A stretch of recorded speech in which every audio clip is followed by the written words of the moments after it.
It's speculation season, and I can't get brownie points for calling it if I don't actually try and call it. That said, this isn't a list of which fighters are the safest bets to make it into Ultimate. That would be boring to watch and difficult to make, seeing as how Sakurai has been going for expectation subversion with his latest DLC picks. I could have made a different list for that, but that's just not what this is going to be about. This also isn't a bunch of dream picks either though. I mostly based my rankings off what I think would make for fun gameplay, but modern day and historical relevance to Nintendo and video games at large also played a big part as well. Number 10, starting off with a pretty popular one and a pretty obvious one, Shovel Knight. He's an awesome character from an awesome game with awesome movement, but he ended up pretty low on the list just since he's already been done in Rivals of Aether. And there's just no way Smash can even hope to emulate the Galaxy Brain level absurdity that's going on there. Cashing in collectibles for the ability to charge an air smash is a bit much, and anything short of that is now a disappointment, so maybe it's for the best that he just remains an assist. Number 9. This character makes it onto the list through gimmick alone, though I have a hard time seeing it coming together as a great moveset.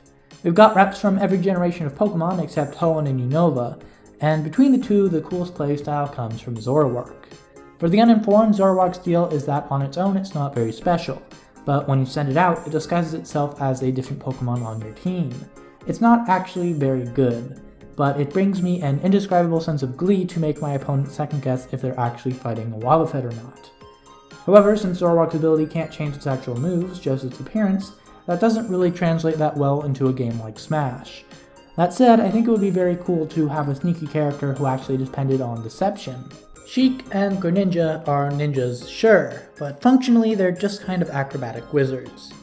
I know I just said that Shovel Knight doesn't hype me up that much since he's already been in a Smash-like, but Forsburn's moveset is so sick that if we could just rip him out of Rivals and put him into Ultimate dressed up as one of my favorite Pokemon, I'd be satisfied.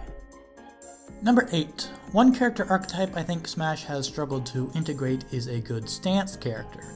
We've had stuff like Sheik, Shulk, and Pokemon Trainer, but those have always felt like multiple characters fused together.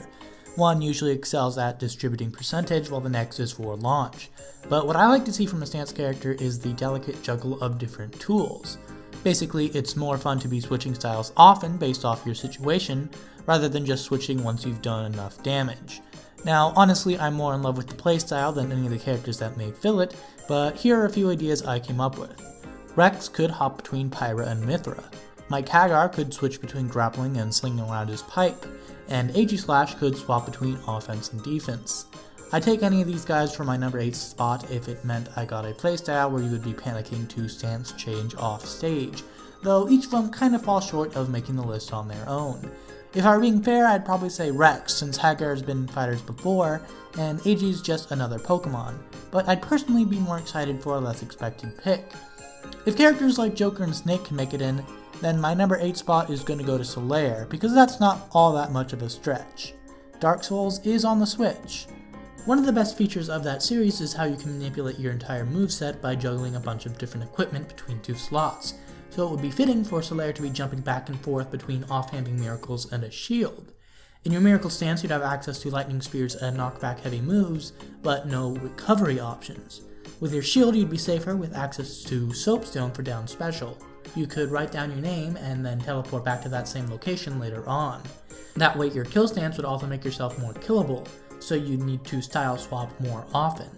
I'd put Solaire higher on the list, but at the end of the day he is just another swordsman from a game that doesn't exactly scream Nintendo, so I decided to dock him a couple points just for being kind of unrealistic. Number 7. We have Rathalos in the game as a boss, so that means Monster Hunter is on the table. Since there's so many different playstyles in the world though, there's bound to be some debate over what type of character we get mechanically.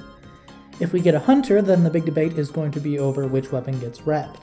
The most iconic would probably be the Greatsword, but that's a bit generic and we already have Ike and Ganon, so personally I'd like to see something more elaborate like the Insect Glaive. For the uninitiated, the Glaive is a two-parter. Firstly, it gives you a pole vault and an air dash that resets every time you land a hit. Secondly, it gives you a little bug friend that buffs your moves if you land a hit in the right spot. The goal is to get your buffs when you're on the ground and then put the pressure on with strong air moves that ultimately lead to mounting a monster and knocking them over. I imagine this would translate pretty well into Smash with rushdown in the air, projectiles on the ground, and slick air grabs, But again, people who play any of the other 13 weapons might be a bit peeved, so it might just be simpler to throw in a palico. Since everybody in the game has to use a palico, everyone will get their moveset represented, especially if the moveset is based around utility items you'd use in a hunt. Besides, the costumes alone sell the idea, they're cute as hell. Plus, we already know from Project M that a trapper character that throws around tranquilizers and sticky bombs is rad, so it might be nice to have that playstyle in Ultimate as well. Number 6. Another popular one from another popular platformer, Shantae, makes it on the list via her movement alone. Half Genie Hero is more recent, but I imagine her Pirate's Curse moveset would make for a better fighting game character. You've got a parachute, a down thrust, and even a shine spark, which I always kinda thought that Samus was missing. I imagine you could charge it up with your side special and then sit on it till you need it, like some sort of combination between Mewtwo's Shadow Ball and Jiggly's Rollout. Plus, you could jump out of it and make her up special just her parachute, so her horizontal recovery would be amazing, but vertical stuff would be somewhat difficult. That's an archetype I'm a big fan of. I know that Shantae's already appeared in Smash in the form of a spirit, but I doubt that's actually a big deal since you can just get spirits from fighters by beating Classic Mode. It's less of a stretch than Shovel Knight, who's already in the game as an assist trophy, but I suppose you could just switch that character model out for Dark Knight and everything would just be fine. Number 5. Here's a pick I don't imagine many people have thought of, but would be probably pretty popular if it got announced. Bill and Lance, the guys from Contra, could make for decent keep-away characters, and you could even give them some crappy recovery to replicate the difficult running and gunning from their original game. Up special could be the straight-up grapple from the DS game, which could save you if you're directly under the stage, but anywhere else it wouldn't be that helpful. And then all the other moves could be different ranging tools similar to Simon. Neutral special could be the spread shot, and down special could be a single shot that would run along the ground. Or if you used it in the air, you could even operate like Mega Man's Dunk. They make it pretty high on the list just because I hear very few people mention them, and I think it would catch a lot of people off guard. The only problem is that after Simon Richter, we already have a bunch of reps from Konami, and they're all kind of area denial dudes at that. Number 4. The only reason Balloon Fighter isn't in the game already is because Jigglypuff already has the multi-jumper with crazy horizontal movement thing down. But because there's so much Balloon Fight in the game already, and because Balloon Fight is probably my favorite game on the NES, I'd love to see him in the game anyways. I figure we can throw a moveset together here that's different enough to let him stand out on his own. The trick to making a multi-jumper fun to play against is to make sure that their extra mobility doesn't just give them a free recovery. The way Jigglypuff does this is to not have a special recovery, but what I thought might be fun for Balloon Fighter would be to charge your up B before you go off stage. Perhaps down special could inflate a balloon which you could pop with your up special to get some verticality. That way you could just have crazy horizontal power without making the character a pain to play against. Plus that would make B reversals really satisfying since you'd be turning on a dime so hard, especially if that neutral special were something like the lightning projectile from his game. If you're some kind of mad lad who doesn't love Balloon Fight, I'd be willing to trade him for the Ostrich Rider from Joust, just because I'd love to see what that looks like on an HD model. But then you need to scrap the chargeable up special thing, and that's like half of the appeal. Number 3. We're up to the bronze medal, and this one was probably the most contentious choice for me. Here's a character that is both relevant historically for Nintendo, being one of the coolest third-party games on the Wii, and has modern-day significance with a game that just dropped.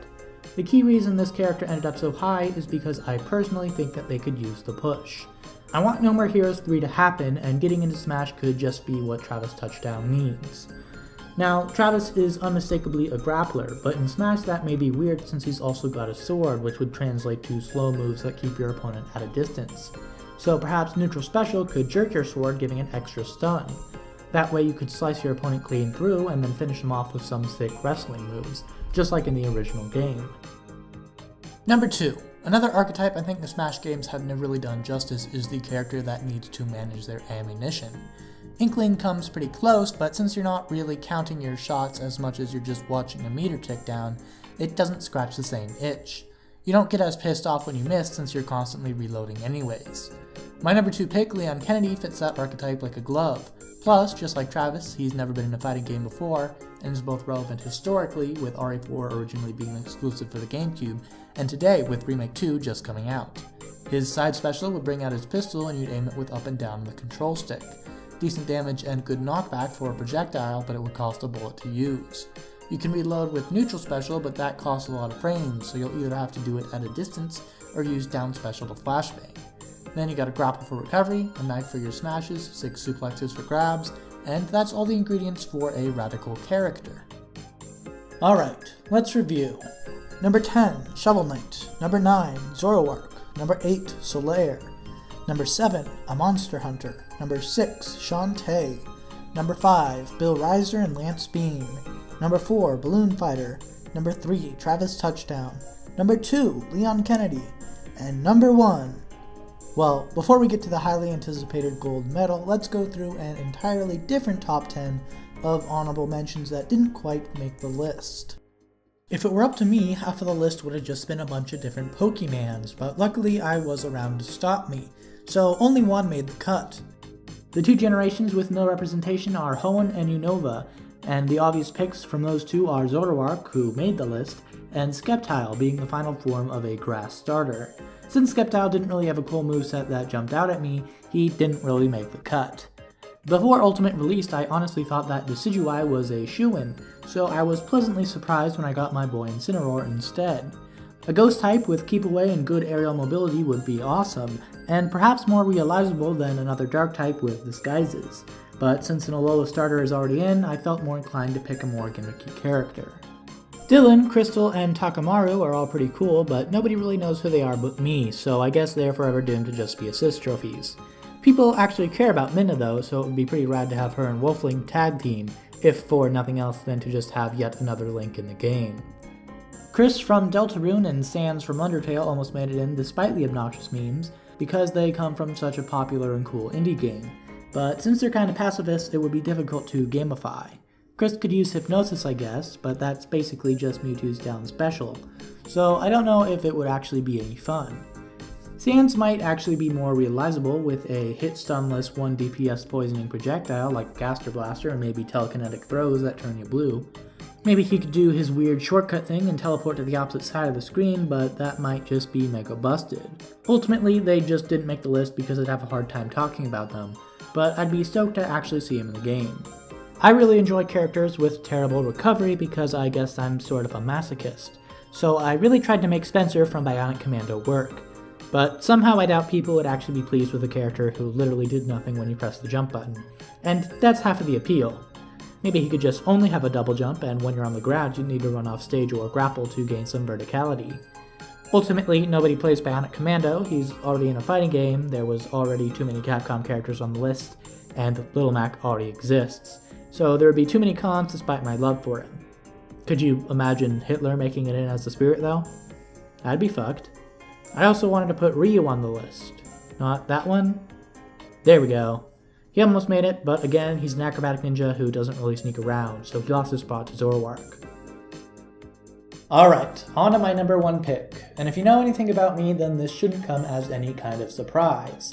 Wonder Red was my pick for the Smash 4 DLC poll because I was too jaded to even suspect that Bayo was a possibility, and while I'm very thankful that I got even my greatest of expectations exceeded, I also kinda got my hopes up for another genuinely cool dude from the best Wii U exclusive. Nobody ever talks about Wonderful 101, not that there's anything to say except for that it's awesome, but the game could seriously just use some more push.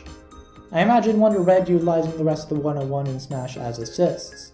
His down smash would transform him into the Unite Hammer and would work similarly to Bayo's down smash, but if you use your down special, you'd call another hero to do the same move for you. That way you could go do something else while they charge it up. It'd be great for pressure and for frame traps. For recovery, up special could be an uppercut, and neutral special could be Unite Gun. You could angle it and then fire yourself out like a bullet. Plus, that means more 101 music in the game, and if y'all believe hard enough, maybe even a sequel. That's not something I'm willing to risk not happening. Anyways, thanks for listening to my internet opinions. I thought I was pretty thorough, but if I didn't mention one of your favorites, then I want you to know it's not because I forgot, but because I hate your gamer taste. Here's to 300 subs, I'll catch you next time.